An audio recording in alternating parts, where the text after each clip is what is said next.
Hey, Anita, how's things up north? They're good. It's summer.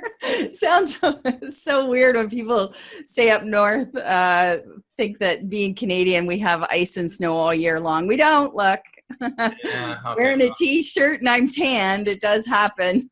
Yeah, everything in Georgia, everything's up north of us. Yeah, no doubt. But, well, I mean, I got you on here because I wanted to ask you about this webinar that I was doing, this topic that I was putting together for a business cafe. I want to bounce some ideas off you. Sounds great. All right. I mean, what I'm going to tell folks is, right from the beginning, why I'm doing this. And I'm going to tell them on the training that, here's my thing. I believe that everybody has a message, a unique message to get out to the world. And through their own experience and hard work and their talents and their knowledge, they have discovered something. They have a solution, a product, some tool, some method. So they need to bring people into their orbit. They need to find those people to listen, and then they need to engage them. You need to keep them in their seats long enough so that they can explain this solution to them to see if this is what they need. They want to help people, so they need to get them engaged and listen long enough to see if this is what they need. And if it is, be able to give it to them. And if it's not, be able to point them in another direction. So that's what these entrepreneurs are trying to do. Yet they go and they're told, hey, you need to create a webinar to get this out there. And what do? They go to the online marketers who then give them these tactics that completely smother their message. So they need to get this out. And then the entrepreneur or the online marketing gurus who have taught this stuff for years and years, it used to work. But today, there's no way. The same, what I've been calling the dark psychology tactics, the high pressure sales, the stuff that feels icky. They're like, oh, this is what you need to do to get your message out there. And it does just the opposite. It just smothers their message. It annoys the people who hear it. It drives people away. So that's my frustration, is people have this message to get out. They use these tactics and it drives people away, and they don't know why. They say, wow, I'm using the formula, I'm using this method I was taught to use. Why is nobody showing up? Why am I not getting sales? It's the tactics that are driving people away. Just frustrating. Hey, Matt, before you go any further into this, why don't you share your background and so that people understand specifically your dark psychology and why these tactics don't work? Because I really think that it's important for them to understand why we're having this discussion in the first place. So do you want to tell them? Yeah, that's a good point. That's a good point. Yeah, so I mean, I'm a psychologist, was trained as a psychologist, was a university professor for many years. I created a national lab back in the 1990s, taught at the university, and then I went on to found a startup company back in the 1990s, ran that for 12 years, really, did successful enough that I sold it for a ton of money, and then didn't really do anything. I was kind of retired, but I then kind of drifted into this online marketing world. And I don't know I don't know why, it's just a bad mindset, but I suddenly decided everything that I have done in the previous 25 years, I just put down. And I said, these online marketing guys, they must really got their stuff together. And so I bought every course and platform and tool, and I'm studying it.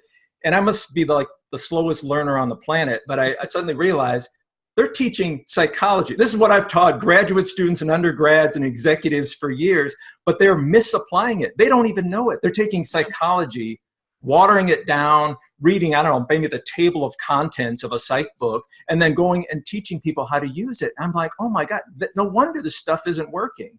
Yeah. Some of it's not psychology, so of course it can't work if you're trying to sell to people or engage or retain people. If you're not using psychology, it's not going to work. So some of it's not psychology. Some of it's misapplication of psychology, and some of it's, what we've been calling dark psychology. There are those just high pressure, icky, the tactics that when you use them on your people, you're like, ooh, that doesn't feel right. The scarcity, the urgency, social proof, reciprocity, authority, the stuff. If you've been in anybody's launch or funnel or in their email list, the stuff, because everybody's, the little clocks up, oh, time's ticking, oh, there's only 4 of these left, all that stuff might have worked 8 or 9 years ago. Today, It doesn't work for the gurus. And you know this because you're in some of these inner circles with the gurus as well. Yes, I am. They are scared. They're like, why isn't this stuff working? Yes. Their numbers are plummeting. They can't get the sort of sales they got, but they still teach it to the rest of the world. And that's what angers me. They know this doesn't work anymore. But they're going to keep their online courses up so everybody else can stumble down that path and waste their money and time. They're going to keep teaching it because they don't know anything else. They don't know why that worked in the first place. They don't know what works now, but they're just going to keep teaching this stuff to the rest of us so we can waste our time and spin our wheels. And that's what angers me. Yeah. And you have a right to be angry. You know, my situation is similar to yours in that I did the same thing. I come from an academic background, 14 years in research at a university. I have a master's degree, started my PhD, but decided I didn't really want to go there, so I dropped out. But in social science research methods, that's what I did. And I too, when I started in the online world, I just started listening to people as authorities. And I guess it more comes from because being, you know, so involved in university and university life, we were usually taught by professors or postdoctorate fellows or PhD students who did have authority, more knowledge than I did. So when I came into the online world, it was exactly the same as Matt's story. I bought all these courses. I gave them the authority without knowing whether they really knew what they were talking about or not. And as time went on, I realized same thing, like, whoa, what's going on here? This is not how I want to relate to my customers. I don't want to start off the relationship with them by deceiving them, pushing them in areas that they might not feel comfortable with. Like the whole false urgency. And we should be clear because sometimes there's genuine urgency, like with a live event, but it's often false urgency. If you don't buy in the next 15 minutes, you know, the price is going to go up to this, or I'm closing the course after this length of time. And then a month later, and this was my experience, you discover that they didn't close the course. It's still being sold because next thing I know, I saw ads for it a month later. And I was so angry that what I did was I got off the subscription list to their emails. And in fact, I won't have anything to do with that particular person whom I bought the course from. And very, very well-known digital marketer. In fact, one of the kind of founders of the models we have now. And this is where Matt and I, you know, we're calling this a chat with Anita and Matt. We're going to talk about some of these things because for me, I don't want to use those tactics like false urgency, false scarcity, social proof that might not be genuine at all as a way to try to manipulate people into buying whatever it is I'm selling, whether it's courses or consulting. It doesn't matter. The point is, I want to start off the relationship because they genuinely want to be there, not because I've bamboozled them somehow into buying by using one of these, as Matt calls them, dark psychology tactics. And for me, it's been hard moving away because there's not really much to move to, except for I think really what's at the core, and that is respecting where a person is. And if they're not ready to buy yet, to admit that that's okay and trust that when they are ready to buy, they will. I just need to continue to develop the relationship with them. So when it comes time to make the decision, I'm not overcoming resistance by using these tactics. Yeah. So much to dig into here. I know we're going to be talking about this for a long time. You know, dark psychology tactics in itself, you know, we could talk for a long time about where that came from. Right now I'm doing this webinar coming up, so I wanted to bounce off a few ideas just about that in particular. If you're game, let's go for it. I got my tea ready in case you're wondering. It's a little cat mug. Oh, so. Very nice. Here we go. Yep. Awesome. Well, I mean, when I think about doing webinars, so for those of you that have managed or produced webinars, or you're trying to sell on a webinar, I don't have anything to teach you about content and stuff. There's other experts for that. What I'm looking at is how to remove all these tactics that are smothering your message. So without those, if you didn't use the tactics, you'd have your message out there and people would tune in. So I divide it into 7 stages of a webinar. So the first stage is is the registration process. So for that, there's a key objective, and that is to get people's attention, right? And then the next stage is kind of trying to get them to anticipate, kind of keep them enthusiastic going into your webinar. Stage 3 is actually presenting the webinar, and there you need to engage people. So I've split this up. There's, all these stages, and there's a key objective. But just to give you an example, in the webinar itself, the camera turns on and the webinar starts, and I always tell people it's a rookie mistake. The camera turns on, you're standing there, and you don't know your audience. You're on stage or you're giving a webinar because you haven't asked them any questions. And this is what I teach, through, I call it sideways survey. It's a way of asking the right questions in the right way at the right time to your audience, and then them responding, and then you closing the loop and sharing the results with them to show them where they stand. So that's, in my world, what people really want. They don't want the high pressure salesy tactics. They don't want to be, that be their first experience, as you said, just, hey, buy my stuff, buy my stuff, buy my stuff. But what people want is to know that their voice was heard, what they said made a difference, how they compare to others. That's what they really want. And that's what you can give people in your webinar, but by doing it before your webinar starts. I think that's such a missing piece, is just turn on the camera, and then you have to use the fake engagement tactics because you don't know your people. So Matt, before you go into this, because for us, we've been discussing this, I think it's about a year now, and all these ideas and concepts. And for us, we're pretty clear on what our positions are.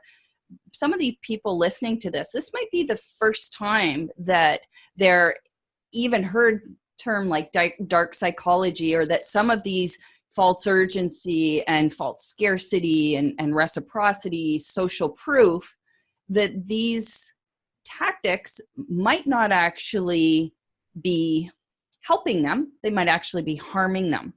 So this is really new, probably for a good chunk of people. Understand that I was confused in the beginning as well, because it's like, okay, now what do I do instead? What Matt is talking about is the solution to using these tactics, and learning about your audience before you go and actually present to them is one of these key fundamental things that will allow you then to remove using those tactics. For myself, call myself the queen of customer attraction. Well, the key point to that is knowing your audience very well. And yet we go on these webinars and it's just a crapshoot. Bunch of people showed up and we're just guessing at who we're speaking to. And Matt's so right that if you develop a relationship with them before the webinar begins, what do you get out of that, Matt? Do you want to say why it's so important to do this? Well, and because here's one of the side points here is the online marketing gurus can do this without knowing their audience, because you've seen many of those. They're just so charismatic. They get on, you don't know them, they don't know you, but they go through, and within like 30 minutes, you're getting your wallet out. You're like, wow, I need this. They've identified my pain, and they've given me the solution. They're showing me aspirational future of what life can be like if I only buy this product. And you're clicking the buttons, and they use all the high pressure dark psychology tactics, and it works for them. Yep. Well, I'm not that person. Like, I don't have that kind of charisma. I can people who don't even know me, and in 45 minutes they trust me so much that they're going to pay me $497 or $1,997. I'm just not that guy. And if you are not that person listening here, then you can't use what they're using, because that's a special breed. And we all know, there's those salespeople that are just, they've got that magic and that experience. So don't mimic their tactics. So they're teaching you to use these dark psychology tactics, and this is how you set it up, and you do the social proof here, and then you give a testimonial, and then you demonstrate your authority and all that. That works for them. In fact, it's not working for them, as we know, because Yes. their numbers are plummeting. But it used to, in the day when you could just, as they say, you turn on your computer, like cash comes rolling out and stuff. I'm sure that's how it was. I wasn't there. I totally missed it. I missed the gold rush on the internet. But the reality is people are far too savvy for this stuff. They are now. They know now. It's coming, and you can't use the tactics that used to work for the gurus back in the gold rush days. And that's the mistake everyone's making. And further to that, we've got to bear in mind too, like you said, the gold rush is a perfect analogy. It was the Wild West back then, like even 12, 13, 14, 15 years ago, 18 years ago, whatever. I'm not even sure, kind of post 2000. Nobody knew what was working. You could game the system.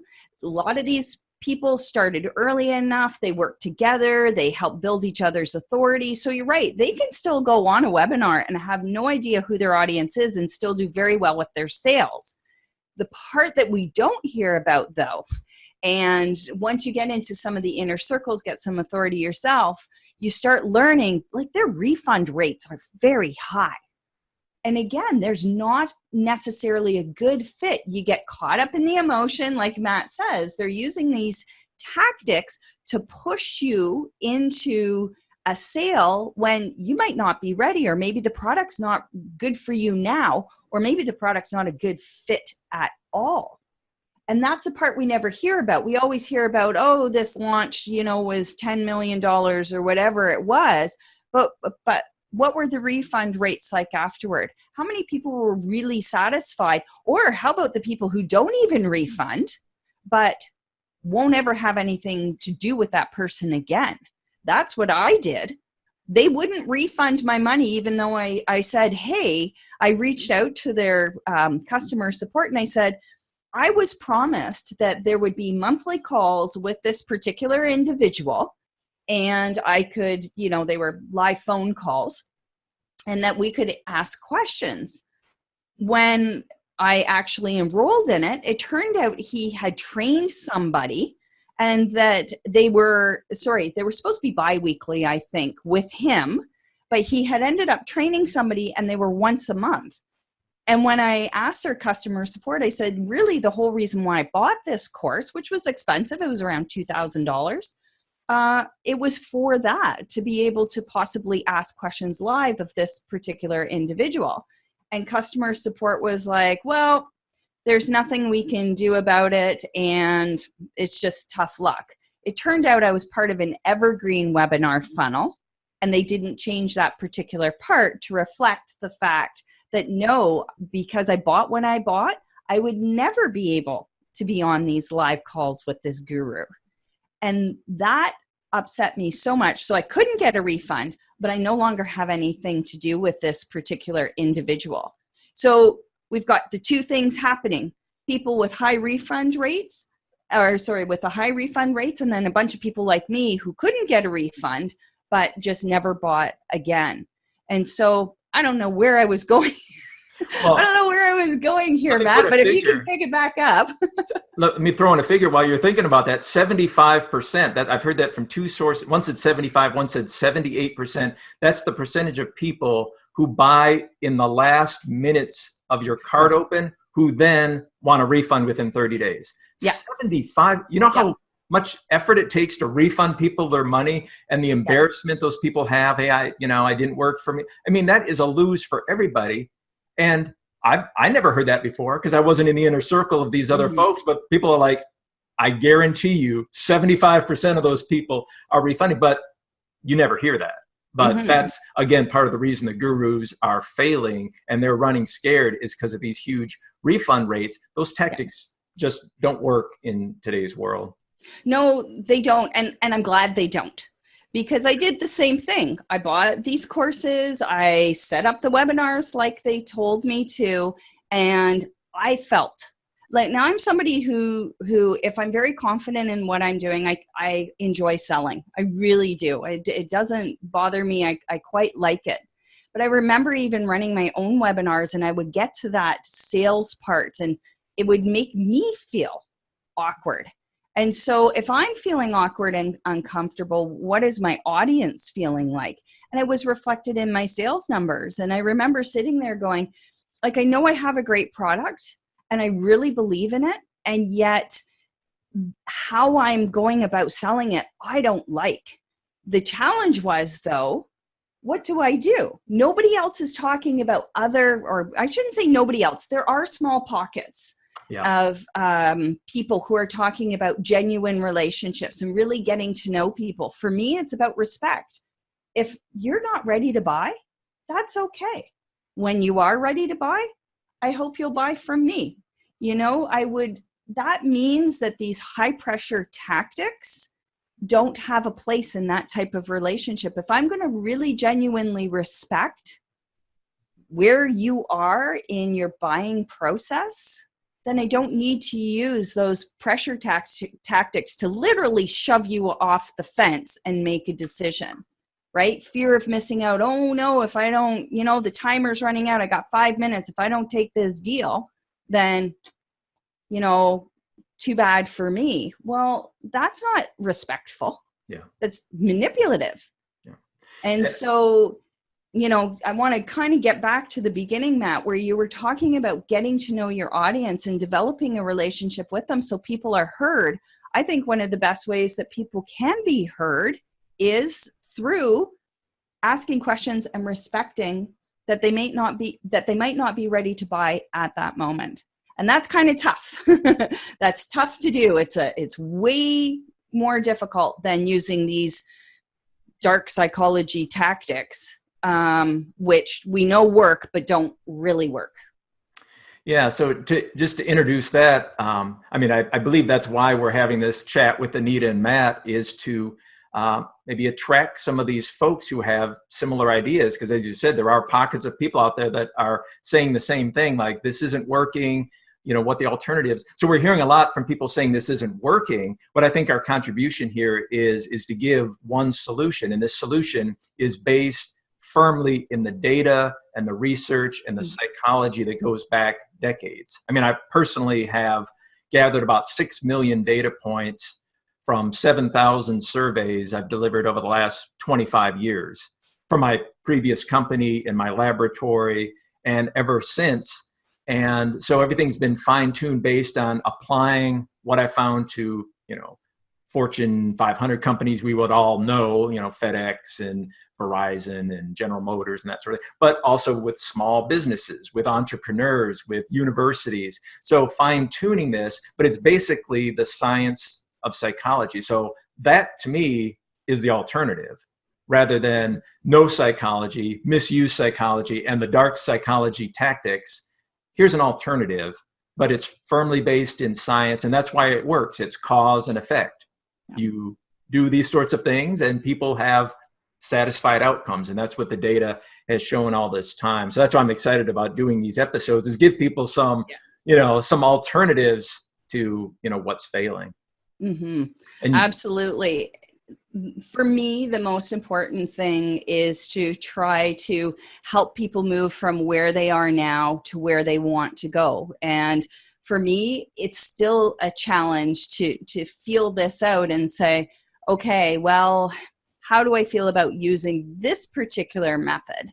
And some of this stuff, like, I don't have all the answers either. And this is why we're hoping to, through these talks, create a community so that we can start bouncing ideas off of each other and saying, hey, I tried this and this was the success rate I had. Or for me, it's more than just making the sale. The sale's great, but what's happening afterward kind of reminds you of the wedding and the marriage. The wedding is just one day, it's a one-time event, but what's the marriage like afterward? And that's the important part to me, is the marriage afterward. What's the relationship like with my customers and clients after that sale is made? And so Matt's got some really fantastic stuff, again, based on what he's been doing for such a long time, to even get this discussion going. At least it's a good starting point to say, try this. And we touched on it earlier, again, about getting to know your audience. Given that this is our first discussion, we're a bit all over the place. We're going to try to focus more with each episode to bring it perhaps down to one of these tactics. and then really go in depth. And then my goal is to teach you how to practically apply what we're talking about and help you move, shift your mindset to go that way, because it's a horrible place to be when you don't like what you're doing, but you feel like that's the only option out there. And we're telling you it's certainly not. Yeah. So I guess in the remainder of this episode, I'll just, briefly what you had referred to before about this conversation. That's where a lot of when I talk about the science and psychology, it's based on that notion that people want to have their voice heard, what they said made a difference, how they compare to others. And people want to help you. They want your business to be better. They want your products to be better, but nobody ever listens to them. They'll send out a survey and say, oh, please take 10 minutes of your time to help us improve our products and services. And we all delete it because we know it goes in a file drawer somewhere. But if you actually ask the right questions in the right way, when it mattered to people, and then when they responded, to come back and close the loop and share the results. I've done this for more than 20 years now, and people are just amazed. I ask a question, and then they're like, oh, here we go, one of these surveys. They click the response, and then they get a result back. Might be immediate, might be within a couple of days. And I say, oh, Anita, I heard what you had to say about that. That is really interesting. We hadn't really considered that, but we'll think about that for the next iteration. Or what you said was similar to what 45% of other people said. Isn't that interesting? And people are like, whoa, what's going on here? Somebody responded. What is this? And then that gives me the right now, it gives me a little bit of leverage here to, well, I have another question for you. Since you help with it, I have another question for you. And if you answer this, I'm going to share the results again. And they answer it. More people answer it. And then I share the results. And then I say, another question about this other aspect of my product or my business or where I want to go. Can you help me with this? More people respond. So I actually get more people to respond over time. And I show that, and people think I'm making up my data because they're like, oh, survey fatigue. We all know people you have to ask only one time, because if you ask multiple times, oh yeah, if you do it wrong, if you do anything wrong, it doesn't work. But if you do it right and you get people involved and they're like, hey, what I said made a difference. My voice was heard. This person might not act on it, but they recognize not just, hey, we got your responses, thanks, but exactly where it fits in with other people, because I might be very different from others. And you just developed it. It's just like this magnetic pull, this conversation, I call it the survey conversation. And when you keep this up, you can keep people in this conversation for months and months. In my old company for years, the same people keep responding again and again. They might fill out a survey 50, 60, 70 times in a year, but they're looking forward to it because it's their opportunity to share with me. I'm taking it serious, applying it, or explaining why I can apply it. And that's just kind of an overview of one of the good psychology tactics that we talk about, is having this conversation with your people that draws them in, keeps them, it kind of puts blinders up. Like, why would you go anywhere else? If your chiropractor is asking you a question, you're sitting there waiting for the adjustment, you're on your phone and they've asked a question, you click, and then it says, oh, here were the top 3 questions asked. And here's our answers as the doctors here. Here's the answers to those questions. Then the next week, you're getting an adjustment, have another question. And it's like, why would you go anywhere else if what you have to say is being implemented and you're helping them improve and they're giving you a better experience? That's why keep your customers forever. That's the name of one of my podcasts. That's kind of my motto, is that's how you keep people engaged with you. They want to help you. You want them to stick around. It's a marriage made in heaven, but it just never works. We keep driving people away and frustrating our audience who leaves and finds somebody else. Yeah. Well, and this is, I'm going to bring this around to what Matt was talking about with the audience for these webinars, is he has a way to engage the audience ahead of time.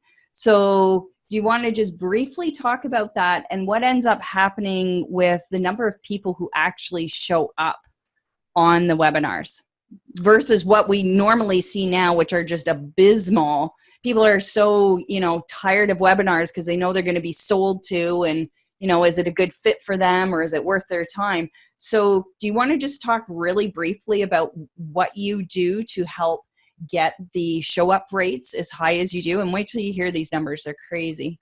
Yeah, that's yeah. It's I mean, it's a long training to go through like every step to do in a webinar, but just the overall numbers, just brief. I mean, everyone's using the same tactics. So we all know what it is. Like somebody posts an evergreen or says, "Hey, join my webinar." There's a form, you fill it out, you get the automated confirmation. Everyone is using exactly. There's no purple cow, as Seth Godin would say. Just nobody takes notice. So they get attendance rates of about 20 to 25% would be considered really good.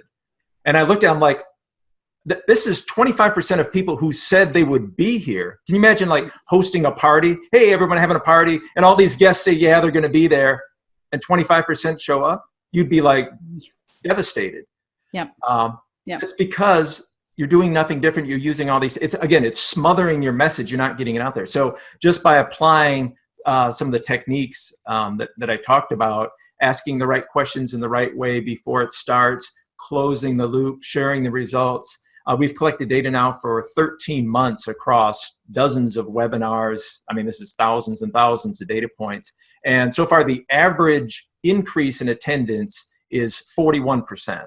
That's crazy. So getting rid of the usual tactics and just applying what we know works, letting people know that their voice was heard, and then replying to them, demonstrating to them that what is coming up is for them. And it's so easy. I mean, it's simply asking the right question at the right time, and then taking just the nuggets of results and sharing it with them. Like the process to do this is so straightforward. We're getting 41%. The average was somewhere, I think the low was 30. Like the worst case scenario was 30% increase in attendance. The highest was about 52 or so, but the average is 41. And then we measured engagement. How many people stuck around on the webinar? And it was somewhere around 28 to 30%. More people are staying in the webinar. And then we measured after the webinar ends, because that's the trick. What do you do with the people who don't buy on your webinar? The gurus don't know. What are they going to do? Buy my stuff. Oh, buy my other thing. Hey, how come you didn't buy my stuff? Hey, I'm going to dump you on my JV partner so he can sell you some stuff. They have no idea what to do with people who don't buy, like you were just saying. But like, what kind of terrible experience is this? Yeah, I wasn't ready for you, so now you're just going to pummel me with other stuff. Well, instead, we use the good psychology there, continue this conversation, sharing and learning. So simple. And we are finding now 22% is the actual number. This is over many, many webinars. 22% more people are staying with that webinar host weeks and weeks and weeks after the webinar. They don't leave. Like, why would you leave in the middle of a good conversation? They're sticking around, like, tell me more, tell me more. And the gurus, the way they're doing, just hammering you. Oh, I'm going to send you to somebody else. Like, really, in this day and age with GDPR and all that, opt-ins, you're just going to take my email and give it to somebody. Like, that's their solution. Oh my God, I can't believe they're doing that. But if you don't do that, if you keep this conversation going, people are staying with them for weeks and months afterwards. And that's what you want. Keep your customers forever. That's the whole Which is like a good marriage, right? That's right. Let's tie it right back there. Continuing to get to know each other, to build, and again, this is why I'm so passionate about this. I don't want to use those things. I want to develop relationships with people who are going to stay with me for longer than that particular sale. That to me is really important. And I just want to say one thing. Matt said how easy this is because he's been doing it for a long time.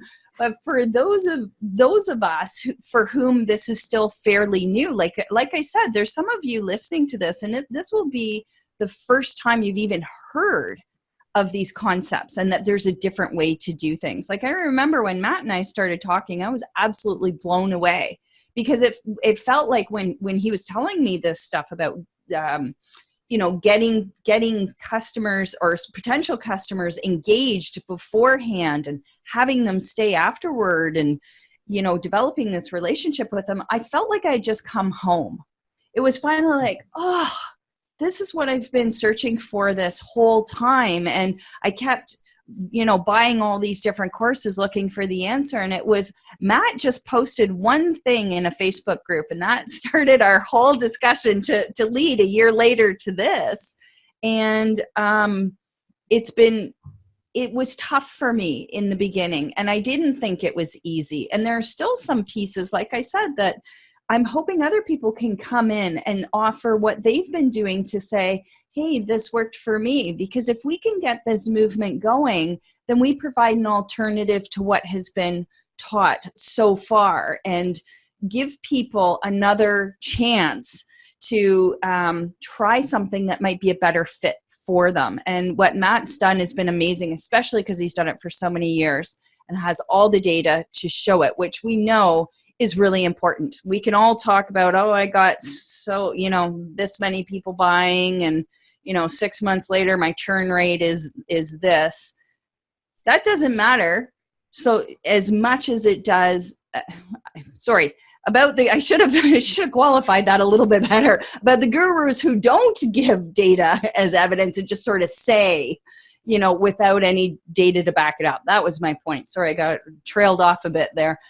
Matt has that data, and that's the whole point. And training as well, professional training in this regard. It's all backed up. It's all really solid. That's what we want to build this movement on. And I think that's what online marketing world is ready for. Like, I think so too. Had the gold rush, everything works, and I couldn't believe it watching folks sell things. They're like, hey, this worked for me, it's going to work for you. And I'm like, you and I as with scientific method and how you collect data and how you build and examine and try to determine some truths, for someone just to say, hey, well, this worked for me, it's going to work. Hey, it worked for me and it worked for my 3 buddies. See, I've got these 3. And I'm like, really? Is that, where is the data? There is none. No, there isn't. But we don't have to worry so much. I mean, I've been collecting data now the past 13 months on actual webinars and online summits and live events and courses. But even before that, we were collecting data in a very serious way. And, it was funded by a lot of federal agencies and philanthropic groups who are all interested in that same issue. How do you engage people? How do you get more response rates? How do you keep people, with you longer? So this has a huge, long history. And then before me, I'm standing on the shoulders of giants like we all are. I'll be talking about my research and that of my colleagues, but it goes way back, decades of psychological research. It's all out there. It's just the online marketing gurus don't know that. And that's how things happen sometimes. There's something that's just standard practice in one industry. The stuff I'm talking about has been used in universities and training organizations for 20 years or more, but I'm just taking it and saying, hey, how about we apply it to how you sell online? And I think it'll be new to a lot of folks. It's just something they just haven't experienced before. Yeah. So we should probably wrap this up, but we're just calling this a chat with Anita and Matt. This is pretty much our format. We're going to talk about different things, and we want you to comment. We want your input. If you don't agree with us, tell us, but give an answer why. Don't just say, you guys are full of crap and I hate you.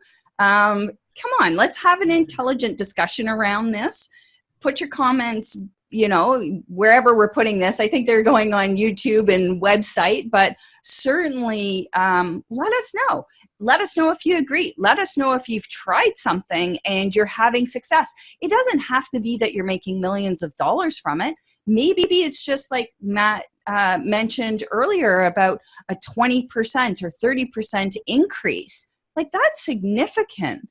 And we want people to share with us. We're leaving this open. It's, about online marketing and, I don't know if we're going to have interviews. I don't know where we're going with this, but we're both very passionate about creating this movement. And that is the most important thing. A movement can't happen just with 2 people. We need other people to come on board and start sharing so that we can grow and really, rise up quickly as an alternative so that those who have been around for a while and don't feel comfortable, or those who are new, can have something else and say, I prefer this method to that method. And that's really what we're looking to do.